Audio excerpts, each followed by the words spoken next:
গীতা এমন এক গ্রন্থ যা ব্যক্তিকে জীবনযাপনের সঠিক পথ দেখায়। শ্রীমদ্ ভগবদ গীতায় উল্লেখিত উপদেশগুলি ব্যক্তিকে জীবদ্দশায় সঠিক পথে চলতে সাহায্য করে। মহাভারত যুদ্ধে অর্জুনকে এই উপদেশ দিয়েছিলেন ভগবান শ্রীকৃষ্ণ। গীতা হল সম্পূর্ণ জীবন দর্শন।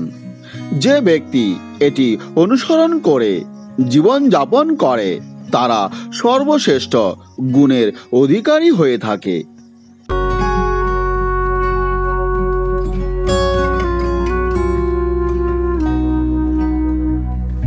গীতায় ব্যক্তির কর্তব্য স্বভাব সম্পর্কে জানানো হয়েছে।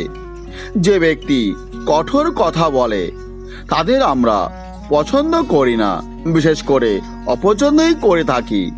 কিন্তু এমন রূঢ়ভাষী ব্যক্তির স্বভাব ও গুণ গীতায় বিশেষভাবে বর্ণিত হয়েছে।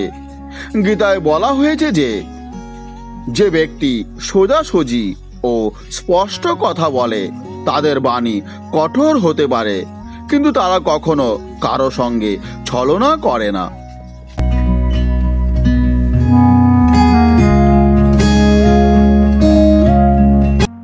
গীতায় আরো বলা হয়েছে যে চিন্তা ভাবনা ভালো রাখলে অন্যেরা আপনাকে একটা সময় ঠিক পছন্দ করতে শুরু করবে, আবার মনোভাব ভালো রাখলে কাজও ঠিকঠাকভাবে সম্পন্ন হবে। শ্রীমদ্ ভগবদ গীতায় বলা হয়েছে যে জীবনের 3টি মন্ত্র আমাদের প্রত্যেককে মনে রাখা উচিত। আর এই 3টি মন্ত্র হলো: নাম্বার 1, খুশির সময় কাউকেই প্রতিশ্রুতি দেওয়া উচিত নয়।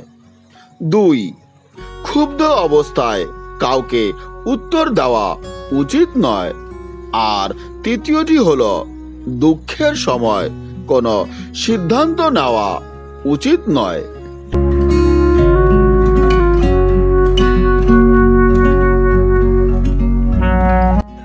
জীবনে অনেক সময় বড় বড় সমস্যা থেকে আমরা এমনভাবে মুক্তি পাই যেন মনে হয় যে এতে কারো সাহায্যের অদৃশ্য হাত রয়েছে।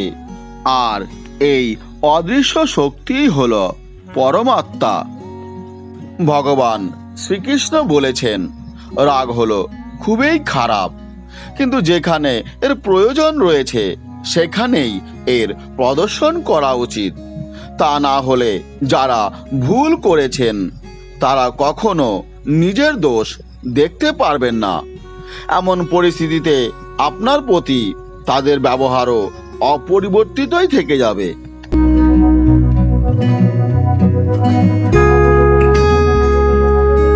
গীতায় ভগবান শ্রীকৃষ্ণ আরো বলেছেন যে সত্য কখনোই দাবি করে না যে আমি সত্য, কিন্তু মিথ্যা সব সময় দাবি করে যে আমি সত্য।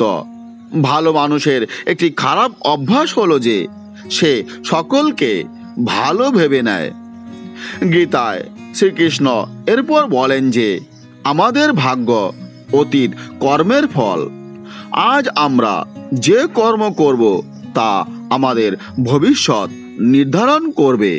তাই আমাদের কর্ম অবশ্যই ভালো হওয়া উচিত।